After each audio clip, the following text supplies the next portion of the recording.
ఓం శ్రీమాత్రే నమః. నమస్తే అండి. ఎలా ఉన్నారండి? అంతా బాగున్నారా? నేను కూడా బాగున్నానండి. ఈరోజైతే సీకాయాకు పచ్చడి చేస్తాను. సీకాయాక ఏంటి అనుకుంటున్నారా? మరి ఈ సీకాయాకు వల్ల మనకి ఎన్ని లాభాలు ఉన్నాయో, మరి చనిపోయే వాళ్ళు కూడా బ్రతుకుతారు, సంజీవం లాంటిది అని చెప్పడం జరిగింది. ఈ సీకాయాకు ఎలా లభిస్తుందో, ఇది ఎంత కష్టపడి కోసి పట్టుకొస్తారో ఎక్కడో కానీ లభించదో, ఇది ఎన్నో రోగాలు తగ్గిస్తుంది, ఆకలి అనేది పుడుతుందని చెప్పి నేను వీడియో పెట్టానండి. ఆ వీడియో చూడండి. ఈరోజైతే పచ్చడి చేసే విధానం చూపిస్తాను. సీకాయాకు పచ్చడే కాదండి, పప్పు చింత చిగురేసి వండుకుంటాం కదా, అలాగా కూడా వండుకోవచ్చు. ఉల్లిపాయ ముక్కలు పచ్చిమిరపకాయలు కోసుకుని చక్కగా ఉప్పు కారం పసుపు వేసి ఈ సీకాయాకు వేసి కూడా కూరలాగా వండుకుని కూడా తినొచ్చు. చింత చిగురులాగే ఉంటుంది. చింత చిగురు మీద కొంచెం పులుపు అయితే తక్కువ ఉంటుంది, కానీ చాలా బాగుంటుందండి. పచ్చడి అయితే చాలా బాగుంటుంది అనమాట. అయితే ముళ్ళు పాపం వాళ్ళు కోసి పట్టుకొస్తారు చూసారా, చాలా కష్టపడి కోసి తెస్తారండి. మాకైతే అప్పుడప్పుడు అమ్మటానికి వస్తుంది. ఈ చెట్లు ఎక్కడ పెడితే అక్కడ లభించవు. మనం విత్తనాలు పెట్టుకుంటే వచ్చేస్తాయో, మొక్క తెచ్చుకుని పాతుకుంటాం, అలాంటిది ఎప్పుడు ఎక్కడ జరగలేదండి. ఎక్కడ ఎంత కొత్తదో తెలియదు. అక్కడక్కడ అరుదుగా ఎక్కడో ఒక మొక్క ఉంటుంది. పొలాలు ఉన్నాయని పొలాలు ఉన్న కడల్లా ఈ మొక్కలు ఏమీ ఉండవు. దానికి అది వస్తుంది అనమాట. అప్పుడు చింత చీకులాగే కోసుకుంటారు, కానీ చింత చెట్టుకి అయితే ముళ్ళులు ఉండవు. ఈ చెట్టుకి ముళ్ళులండి. కోసేవారికి ఒళ్ళంతా చక్కగా కోసేసినట్టు మరి నాట్లు పడిపోతుంది తెలుసండి. మరి అంతలా సీరేస్తుంది అన్నమాట. అయితే మరి నేనేం చెప్పానంటే, మరి ముళ్ళుతో ఉన్నది బాగు చేసుకోవటం కష్టం అని ఈ సీకాయాకు గురించి తెలిసిన వాళ్ళు ఏమంటారంటే, అవునండి ముళ్ళు బాగు చేసుకోలేము, మాకు చేసుకోవాలని ఉంటుంది కానీ అని అంటారు. అలాంటప్పుడు మరి సీకాయాకు తెచ్చిన తర్వాత మనం చక్కగా ఒక కవర్లో కట్టేసి పక్కన పెట్టేసామనుకోండి, మరనాడికి ఆకు అనేది ఇలా దుళ్ళిపోతుంది అనమాట. ఇందులో ఉండే కాళ్ళు అనేది చక్కగా ఇదిగో ఇలాగా ఏరేసానండి. చూసారా ఎన్ని కాళ్ళు వచ్చినాయో. మరి ఇవన్నీ చేతితో తీయాలంటే ఇట్లా ముళ్ళులు ఉంటాయండి, మనకి చీరెత్తాయి. పాపం కోసేటప్పుడు వాళ్ళు కోసి తీసుకొస్తారు. అది కొడవలే కత్తితో కోసి పరికరాలతో జాగ్రత్తగా పట్టుకుని పోతారు. అయినా కూడా వాళ్ళకి ఒళ్ళంతా పాపం చీరేసినట్టు మనకు చేతులకి అయ్యి కత్తినట్లాగా పడిపోతాయి అన్నమాట. ఈ ముళ్ళులు పారలాగా ఉంటాయి, కోసేస్తాయి అన్నమాట. అంత కష్టపడి తెస్తారో బేరవాడు కొంటారో అని మా లక్ష్మి అయితే నేను ఎంత ఇస్తే అంత అనే అంటదండి. అలాగని తన ఫలితం నేను ఉంచుకొని సుమండి. దీని కష్టం చూడాలండి మనం, డబ్బులు కాదు. ఇది ఒక 400-500 ఇచ్చినా కూడా ఇంత ఆకు రాదు చెప్పాలి అంటే. ఇది కొయ్యడం చాలా కష్టం అని చెప్తున్నాను కదా. ఎక్కడో కానీ చెట్లు ఉండవు. ఎక్కడో పొలాలప్పుడు వెళ్తే ఎక్కడో తనకు చెట్టు ఉన్నది తెలిసింది అనుకోండి, అక్కడికి వెళ్ళి ఎవరో కోసుకోకుండా ఉన్నారంటే తనకు కోసుకుని తేవాలన్నమాట. అలాగా తెచ్చి ఇస్తుంది నాకు. ఇంకా ఎక్కువ ఉంటే అమ్మ మీకు కావాల్సింది తీసుకోండి, కానీ అది అమ్మేస్తానని చెబుతుంది. మరి ఈ సీకాయాకు ఎంత ఆరోగ్యం అంటే, మరి నిన్న నేనైతే ఈ సీకాయాకు గురించి ఆరోగ్యం ఎన్ని రకాలుగా మనకు మంచిదో, బాలింత్రాలకైనా ఒంట్లో బాగోలేని వాళ్ళకైనా, మరి ఆకలి పుట్టాలి ఆకలి లేదన్న వాళ్ళకని చెప్పడం జరిగింది. అవసరం అనుకుంటే ఆ వీడియో చూడండి, చూస్తే మీకు అర్థమవుతుంది. సరే, ఇది మరి అలానే కాదండి. ఇప్పుడు జ్వరం వచ్చింది అనుకోండి, జ్వరం వచ్చినప్పుడు ఆకలి చచ్చిపోద్ది. మన జ్వరం వచ్చి తగ్గిన కాడి నుంచి సరిగా ఆకలి లేదు అంటారు కదా. అలాంటప్పుడు కూడా ఈ సీకాయాకు ఎక్కడ లభిస్తుందా అని మా కేసు అయితే మాకు తెలుసు కాబట్టి, మా ప్రాంతాలకి అక్కడక్కడ దొరుకుతుంది కాబట్టి ఇలా తెచ్చేవాళ్ళు ఉన్నారనుకో, లక్ష్మి సీకాయాకు పట్టురామ్మా, కొంచెం మరి జ్వరం వచ్చిన కాడి నుంచి ఆకలి లేదనో, లేకపోతే మామూలుగా తినాలని ఉన్నదనో, ఏమండి జ్వరం వస్తేనే ఆకలి పుట్టాలనేనా, మామూలుగా అయితే తినకూడదా అని అనుకోవచ్చు మీరు. కాదండి, చాలా గొప్ప ఆరోగ్యం. దొరికినప్పుడు మనకి తప్పకుండా తినవచ్చు. కనీసం మనకి దొరకదనుకో, ఇలాంటి ఆకలి పుట్టడం కోసం ఎక్కడో దుక్కుని మనం దీన్ని ప్రయత్నించుకుని దక్కించుకుని తినడం వల్ల ఆకలి పుడుతుందని చెబుతున్నానే తప్ప, తినటం చాలా గొప్ప ఆరోగ్యం. నేను చక్కగా మా వారికి పచ్చడి చేసి మరి ఒక 4 రోజులు వేసి పెడతానండి. వారం ఏంటి 10-15 రోజులు 20 రోజులన్నా ఉంటుందండి నేను చేసే పచ్చడి. చూస్తే మీకు అర్థమవుతుంది. పచ్చడి అయితే చాలా రుచిగా ఉంటుందండి, చాలా బాగుంటుంది అనమాట. ఇవన్నీ కూడా పచ్చడికి కావలసినవి జీలకర్ర, ఉప్పు, ధనియాలు, చింతపండు వేయాలి. ఇది కూడా పులపే, కానీ చింతకూర అంత పులప కాదు, కొంచెం పులపే అయినప్పటికీ కూడా చాలా పచ్చడికి. కానీ కొంచెం చింతపండు అనేది వేసేటప్పటికి ఈ పచ్చడి రుచి అనేది ఈ రుచి రెట్టింపు అవుతుంది అనమాట. అందుకుని కొంచెం ఒక నిమ్మకాయ చెక్కంతా నానబెట్టుకున్నాను కదా. అలానే మినప్పప్పు, మరి కమ్మట వాసనకి కానీ రుచికి కానీ మినప్పప్పు వేయాలి. అలానే బెల్లం, అలానే ఎల్లుల్లిపాయలు, ఎండుమిరపకాయలు, ఇంకా ముఖ్యమైనది చూపిస్తాను మీకు. ఇదిగోనండి నువ్వు పప్పు, చూసారా, ఇది నువ్వు పప్పు, తెల్ల నువ్వు పప్పు. చక్కగా ఈ పప్పుతో ఈ పచ్చడి చేస్తాను. లెక్క ప్రకారంగా నువ్వు పప్పు సీకాయాకు పచ్చడి అని చెప్పాలి మీకు, కానీ ఐటమ్ అన్నీ చూపించాను కదా. ఈ పచ్చడి అయితే చాలా బాగుంటుందండి. చాలా ఇది ఇలా చేస్తున్నారు అంటే ఇది ఆరోగ్యం చాలా బాగుంటుందని మీకే తెలిసిపోతుంది. చేసే విధానం మరి చూపిస్తాను.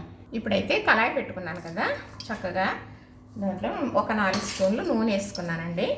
మరి బాగు చేసే విధానం, కాడలు తీసే విధానం అన్నీ చెప్పాను కదా, చెప్పిందే చెప్పాను అనుకోవచ్చు, పెద్దవాళ్ళం కదండి, మరి అలాగే మాట్లాడతాం, కొంచెం అర్థం చేసుకోండి అంతే. మరి చక్కగా ఫస్ట్ అయితే మినపప్పు వేస్తున్నానండి. మినపప్పు వేగేటప్పుడు చక్కగా ఒక్కొక్కటి వేసేసి వేపేస్తాను. వేగిన తర్వాత ఇది ఒక దాంట్లో తీసి చల్లార్చుకుందాం. తర్వాత మళ్ళీ సీకాయాకు వేపుతాను అన్నమాట. అంటే చేసే విధానం తెలిస్తే ఎవరికన్నా సీకాయాకు లభించిందనుకోండి ఇలా చేసుకుంటారని. అంటే ఇప్పుడు కూర చేసుకోవచ్చు అని చెప్పాను కదా, పప్పులో వేసుకోవచ్చు, ఉల్లిపాయ పచ్చిమిర్చి వేసి కూర చేసుకోవచ్చు అండి. అలానే నీసు తినేవాళ్ళు ఉంటారు కదా, చికెన్ వండుకున్నా మటన్ వండుకున్నా చింతచిగురు వేసి వండుకుంటారు కదా, అలానే సీకాయాకు కూడా వేసుకుని వండుకోవచ్చు చక్కగా, చాలా బాగుంటుంది అన్నమాట. అయితే అలా తినాలి అంటే అలా తింటామంటే వండుకుంటే తొందరగా అయిపోతుంది. మరి ఇలా పచ్చడి చేసుకున్నాం అనుకోండి మరి ఎన్ని రోజులైనా అలానే ఉంటుంది. నేను చేసే విధానం మీరు చూస్తే తప్పకుండా మీరు కూడా ఇలానే చేసుకుంటారు. ఇప్పుడు ఈ పప్పు ఎగుతూ ఉన్నప్పుడు మిరపకాయలు చక్కగా వేసేస్తానండి. మా వారికి పచ్చడి చాలా ఇష్టం. ఈ పచ్చడికి బాగా బెల్లం దట్టంగా వేయాలన్నమాట. బెల్లం వల్ల గొప్ప రుచి వస్తుంది. అయితే పెద్ద కారం ఉండకూడదంటారని ఈ కాయలు అయితే ఇలా ఉన్నాయి, కానీ పెద్ద ఘాటు ఉండవులేండి. మరి చేసే పచ్చడి క్వాంటిటీ ఎక్కువే కాబట్టి కొంచెం మిరపకాయలు కూడా ఇలా వేస్తున్నాను. మా వారికి రైస్లోకి వేస్తాను, అలానే టిఫిన్లోకి కూడా ఇదే పచ్చడి చక్కగా 10 రోజులు చేసి పెడతానండి. ఇది మంచి ఆరోగ్యం. మనకు చూసారా, ఇది అంటారు కదా జీర్ణాశయం ఏదో అంటారు కదా, అది మెరుగుపడాలంటే ఇలాంటివి తినాలి. అది బాగా ఖాళీ అవ్వి ఆకలి అనేది పుడుతుంది. మరి నాకు తెలియదు, ఏమనుకోవద్దు అంటే చెప్తున్నాను నేను. అలా ఆకలి పుట్టాలి అంటే అమ్మ పేర్లు శుద్ధి అవుతాయి అనేవారు పెద్దవాళ్ళు, అందుకు మీకు అర్థం అవ్వాలని ఇలా చెప్తున్నాను అన్నమాట.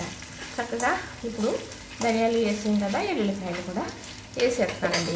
మనం నువ్వులు అనేది మాత్రం జీలకర్ర కూడా వేసేస్తాం. నువ్వులు మాత్రం మనం లాస్ట్లో వేసుకోవాలి, బాగా దిలిగేది కదా, అందుకు లాస్ట్లో వేసుకుంటే కమ్మగా వాసన వచ్చేటట్టు వేసుకుంటే పచ్చడికి చాలా బాగుంటుందండి. ఇలాంటి పనులు చేసుకున్నప్పుడు మనం జాగ్రత్తగా, ఒక మాటలో చెప్పాలంటే ఒళ్ళు దగ్గరికి చేయాలి అంటారు చూసారా, అలాగా ఇలా చేస్తున్నామంటే పని ఎక్కువే, తర్వాత ఖర్చు కూడా ఎక్కువే. అలాంటప్పుడు శ్రద్ధ తీసుకుని మరీ చేయాలి. మనం ఏదో చేసేద్దాంలే అనుకునేటట్టు చేసామనుకోండి అది బాగోదు సరికదా, బాధపడటం కూడా అవుతుంది. చేసేది ఏదైనా కూడా ఒక పద్ధతిలో ఒక క్రమబద్ధంగా చేస్తే అది చాలా బాగుంటుంది అన్నమాట. చేసిన కష్టానికి ఫలితం కానీ మనకు పెట్టిన ఫలితం కానీ ఉండాలి అంటే ఎలా చేసుకునేది అలానే చేసుకోవాలి. ఇలాంటి పనులు అబడదొబ్బడం అంట చేయకూడదు, పెద్దవాళ్ళు చెప్పేవారండి. అదే మాట మీకు నేను చెబుతున్నాను. ఇప్పుడైతే ఈ పోపులు దగ్గరికి ఏగొచ్చినాయి. ఇప్పుడు నువ్వులు వేసుకుందాం మనం. ఈ నువ్వుల వల్లే పచ్చడికి బలము రుచి అన్నీ వస్తాయండి. మరి సీకాయాకు చాలా గొప్ప ఆరోగ్యం అని చెప్పాను కదా, అప్పుడు ఈ పచ్చడి ఎలా ఉంటుందో మీకు అర్థమైపోయింది కదా. చక్కగా ఈ వేగిస్తాను. వేగిన తర్వాత మళ్ళీ మీకు నేను చూపుతాను. పోపు అయితే వేగిపోయిందండి, చాలా మంచి కమ్మట వాసన వస్తుంది. అలా స్మెల్ వచ్చినప్పుడే మనం వేగిందని అర్థమవుతుంది. పోపు చూస్తే వాసన రాదు వేగకపోతే. పోపు అయితే చాలా బాగా వేగిపోయిందండి. స్టవ్ అయితే ఆపేస్తున్నాను. ఇప్పుడు ఇది ఒక ప్లేట్లో తీసేసుకుందాం, చల్లారుతుంది చక్కగా. ఆ తర్వాత మళ్ళీ సీకాయాకు వేపే విధానం చూపిస్తాను. ఇందులో ధనియాలతో సహా వేసాను, ఎందుకంటే వర్షాకాలం ఇలా ఉంది కదా వాతావరణం. మరి ధనియాల వల్ల మనకి పైత్యం అనేది ఉండదు, జీలకర్ర వల్ల కఫం అనేది పట్టదు, ఎల్లుల్లిపాయ వేయడం వల్ల వేడి అనేది అందుతుంది. ఇలా నువ్వుపప్పుతో వంట ఏదన్నా కూడా వేడి చేస్తుందండి, మంచి ఆరోగ్యం అన్నమాట. ఇప్పుడు మా వారికి చేసి పెడతాను, మా పిల్లలకు చేసి పెడతాను అంటానే కానీ నేను నా కోసం చేసుకుంటున్నాను అని నేను అంటానా? అలాగే కాదండి, నేను ఒకదాన్నే కాదు, ఆడవారు ఎవ్వరూ కూడా అలా అనరండి. నా భర్తకి నా పిల్లలకి చేస్తున్నానని చెబుతారు, చేస్తారు, పెడతారు కూడా. అవునంటారా కాదంటారా? ఇందులో పోపు అయితే తీసేసానండి చక్కగా. మరి అలానే ఇంకొక 2 స్పూన్లు నూనె వేసుకున్నాను. ఇప్పుడు ఆ నూనెలో ఈ సీకాయాకు బాగా చేసుకుని పెట్టుకున్నాం కదా, చూడటానికి ఎంత బాగుంది కదా. దీంట్లో కూడా కష్టం ఉందండి, మా లక్ష్మి చక్కగా కోసి పట్టుకొచ్చింది చూసారు. ఇప్పుడు నూనె వేసేస్తున్నానండి. ఇది బాగా వేయించేస్తాను, బాగా అంటే ఇలా వేస్తే అలా కుక్ అయిపోతుంది, పులుపుది కదా. ఇది ఆకైతే చాలా డిలిగేటే కదండి. అంతే, చక్కగా వేసేసాను కదా. ఇదైతే వేయించేస్తానండి. ఇది వేగిన తర్వాత మిక్సీ పట్టుకుంటే పచ్చడి అనేది రెడీ అయిపోతుంది. ఏమీ పెద్ద బ్రహ్మవించి విద్య ఏం కాదు. చేసే వాళ్ళకి ఎవరికైనా కూడా చెప్పేది కూడా సులువుగా ఉండాలంట. అప్పుడు చేసుకోవటానికి మొగ్గు చూపిస్తారంట, అంటే ఇష్టం చూపిస్తారు అని.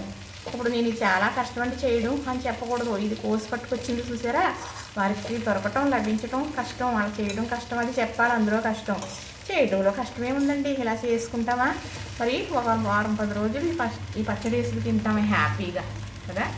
ఇదేమీ అంత పెద్ద కష్టం కాదు.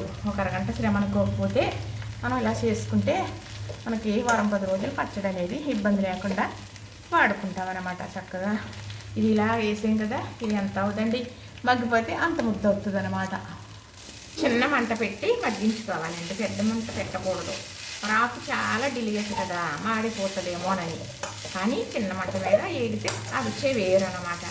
ఒకసారి మా మరిది వచ్చాడండి, వస్తే నేను సీకాయ పచ్చడికి అన్నీ సిద్ధం చేసుకుని రోట్లో రుబ్బటానికి. ఎప్పుడు మాకు చెప్పనా అండి, 20 సంవత్సరాల కిందట మాట ఇది. అన్నీ రెడీ చేసుకుంటే వచ్చాను, మాట్లాడి వెళ్ళిపోతుంటే అలా అన్నతో మాట్లాడుకున్నాడు. వెళ్ళిపోతుంటే ఉండమ్మా సీకాయ పచ్చడి చేస్తున్నాను, ఇస్తాను అన్నాను. ఎక్కువ చేస్తానండి, ఎప్పుడు కూడా ఎక్కువ చేస్తాను. కానీ ఇప్పుడు చేస్తాను చూస్తే దీని మీద ఇంకో 2 ఇంతలు చేశాను అప్పుడు. అయితే సరే అండి కూర్చున్నాడు ఆయన. ఇలాగా రోట్లో రుబ్బటం ఎక్కువ పచ్చడి కదా, ఇది 2-3 వాయిల కింద రుబ్బాను అన్నమాట. రుబ్బితే అది చూసి వెళ్ళి, అదే నువ్వైతే మిక్సీలో పెట్టేసి 2-3 మాటలు చేసేద్దువు అయిపోతుంది గమ్మునని కష్టపడి రుబ్బారు మా వదిని. రుబ్బటం వల్ల ఇంత రుచి వస్తుంది, ఇది అది ఇంత పచ్చడి రుబ్బలేను కదా అని అనుకోకుండా రుబ్బారు మా వదిని, అందుకే ఇంత రుచిగా ఉన్నది అని అన్నాడంట. తర్వాత మా తోటికోడలు కలిసినప్పుడు ఈ మధ్యగా ఇలా అన్నారండి అని చెప్పిందన్నమాట. ఇలా కాళ్ళు కనపడుతున్నాయి కదా, ఎక్కువ ఇందులో ఉంచేస్తేనేమో అనుకుంటారు మీరు. ఈ లేత కాళ్ళమాట అండి, పర్వాలేదు, కొంచెం చిన్నగా ఉన్నాయి, అలా ఉండిపోతాయి. ఇప్పుడు మనం మిక్సీ పడితే చక్కగా మిక్సీలో నలిగిపోతాయి అన్నమాట. మరి ఇప్పుడు ఎందుకు రుబ్బరండి, మిక్సీలో పెట్టేస్తానంటున్నారో అనుకోవచ్చు. మరి మీకు వీడియో తీసి చూపించాలి అంటే, నేను రుబ్బాలి అంటే కొంచెం ఇబ్బంది అయిన పనే. మరి మీ మామూలుగా అనుకోండి, వీడియో కాకుండా రుబ్బేద్దాం. అవును, అలాగా రుబ్బేసి కూర్చొని రుబ్బేసుకోవటమే. కాకపోతే మరి వీడియో తీస్తున్నాను కదా, కానీ మరి రుబ్బుకుని చేసుకోవాలేమో అనుకోకుండా ఇలాగా మీరందరూ మిక్సీలో సులువుగా చేసుకోవచ్చు. ఎవరికన్నా సీకాయాకు లభించిన వారసుమా చేసుకోవచ్చని అర్థం, అది కూడా అర్థమవుతుంది కదండి. అది అన్నమాట. నేను అవస్థ ఇంకా ఎక్కువ ఇబ్బంది పడలేక మీకు చేసుకునే విధానం కూడా ఇలాగని చెప్పటం, అన్ని రకాలుగాను అనుకోండి. ఇంకా చక్కగా అంత ఆకు ఇంత ఆకు అయింది చూసారా. ఇలాగ చక్కగా నూనె ఇలా మగ్గిన తర్వాత ఇందులో ఎందుకంటే నెయ్యి వేసి ఏపలేదు నేను, అలానే పప్పు నూనె కూడా వేయలేదండి, మామూలు నూనె వేసేసాను. ఎందుకంటే నువ్వులు ఎక్కువ వేసుకున్నాం మనం, ఆల్రెడీ నూనె వస్తుంది కదా, ఆ కమ్మదనం సరిపోతుంది, ఆ బలం సరిపోతుంది, ఆ రుచి కూడా సరిపోతుంది అన్నమాట. అంత కొద్దిగా నూనె కాబట్టి ఈ ఏపటానికి ఇందులో 2 స్పూన్లు వేసాను, పోపులో 3 స్పూన్లు వేసాను, 3-4 వేసేసానులేండి, అయిపోయింది. ఇది వేగిపోయింది కదా, ఇది చల్లారేక పచ్చడి చేసే విధానం మీకు నేను చూపిస్తాను. ఇప్పుడైతే చల్లారిపోయిందండి. చక్కగా ఇప్పుడు మిక్సీ పెట్టేస్తాను. ఇది మిక్సీలో వేసి, ఇది కూడా ఈరోజు 2 ట్రిప్పులు పెట్టవలసి వస్తుంది అనుకుంటున్నానండి, ఎక్కువ కదా మరి క్వాలిటీ. ఏదైనా చేసేది శ్రద్ధగా జాగ్రత్తగా చేసుకోవాలండి. ఇది బాగోవాలంటే మనం మనసు పెట్టి చేయాలి, అప్పుడే బాగుంటుంది. ఇది నేను అనేది కాదండి, మా వారు నాకు చెబుతూ ఉంటారన్నమాట.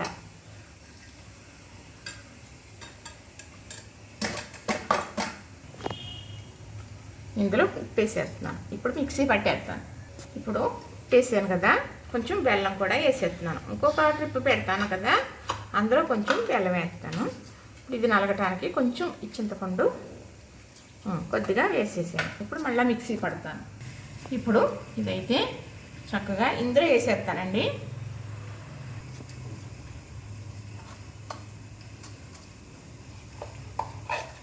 ఇది చూస్తుంటేనే పచ్చడి చాలా బాగుంటుందండి. ఇలా చేస్తుంటే మంచి స్మెల్ వచ్చేస్తూ ఉంటుంది, గుమ్మ గుమ్మమంటే కమ్మట వాసన. ఇందులో వేసినాయి అలాంటి ఐటమ్ వేసాం మనం కదా. మినపప్పు కూడా వేగింది, మంచి కమ్మట వాసనే కదండి. ధనియాలు గొప్ప ఫ్లేవర్ వస్తుంది. అలానే నువ్వులు అంటారా, ఇంకా చెప్పనవసరం లేదు కమ్మదానం కదా. ఇప్పుడు కనవాయి కూడా మిక్సీ బట్టి మళ్ళీ మీకు చూపిస్తాను. ఇప్పుడు ఇందులో కూడా మరి ఇందాక మిగిలిసిన చింతపండు, అలానే మిగిలిసిన బెల్లం చక్కగా వేసేసానండి. ఇది మిక్సీ పట్టేస్తాను. ఇప్పుడు ఇది కూడా ఇందులో వేసేసి చక్కగా మళ్ళీ కలిపేసి ఆకు ఈ పట్టింది అప్పుడు మళ్ళీ మిక్సీ పడతాను. చక్కగా మనకి ఎలా ఎంతవరకు నలగాలో అంతవరకు. ఇలాంటి పచ్చళ్ళు కూడా మనం బాగా మెత్తగా పట్టేసుకునే అవసరం లేదు, అలానే గొరుగుగా కూడా కాదండి. ఇది నేను చూపిస్తాను మీకు. అలా చేసుకుంటే నేను రోట్లో రుబ్బుదునండి, బాగుంటుందండి. అన్నం చూసారా అలానే ఉంటుందండి. మనం రోట్లో రుబ్బుకున్నట్టు రోట్లో కుమ్ముకున్నట్టు ఉండాలంటే కొన్ని చేసుకునే విధానం మిక్సీలో కూడా చేసుకుంటే అలానే ఉంటుందండి. అవునండి, నిజంగా మనం రోట్లో రుబ్బుకున్నట్టు కుమ్ముకున్నట్టు ఉంటుంది అన్నమాట. ఇప్పుడు ఈ ఆకేగిపోయింది కదా, ఇది మిక్సీ పట్టేస్తున్నాను, కలిపేస్తున్నాను. కలిపేసి మళ్ళీ మిక్సీ పడతాను. ఇప్పుడు ఆకు అనేది బాగా కలిసిపోయింది అనుకోండి, ఇంకో దాంట్లో తక్కువ ఓ దాంట్లో ఎక్కువ ఉండదు కదా మరి అందుకు. అంటే ఇంతకు చెబుతున్నానంటే ఇలాంటివి అందరూ చేసుకోలేరండి, అందరికీ దొరకదు కదా. దొరికినప్పుడు చేసుకున్నప్పుడు ఇలానే చేసుకున్నారంటే దీని రుచి కానీ, దీని బలం కానీ, దీని ఆరోగ్యం కానీ తప్పకుండా వారికి మరి పొందే తీరుతుందండి, వారికి దక్కే తీరుతుంది అనమాట. చేసుకునేలాగా చేసుకున్నారంటేనే. అందుకు నేను పర్ఫెక్ట్గా చెప్పి చేస్తాను. ఇంతకుముందు కూడా పెట్టాను కానీ ఎలా చెప్పానో గుర్తులేదనుకోండి. చక్కగా కలిసిపోయిందండి ఆకు. ఇప్పుడు మళ్ళా నేను అంటే ఇది నీళ్ళన్నీ చింతపండులో వేసాం కదా, కొంచెం నీళ్ళు, దానికి ఏం పర్వాలేదు. నీళ్ళు వేసారు కదా, ఏమన్నా అవుతుందంటే అస్సలు నెలలన్నా పచ్చడి ఇలానే ఉంటుంది. బయటే ఉంచుకోవచ్చు, ఫ్రిడ్జ్లో కూడా పెట్టక్కర్లేదు చక్కగా. ఇది మరి నీళ్ళు అది వేయకుండా పెట్టాలి కాబట్టి ఇలా కొంచెం వేసుకుని మిక్సీ పట్టేస్తానన్నమాట.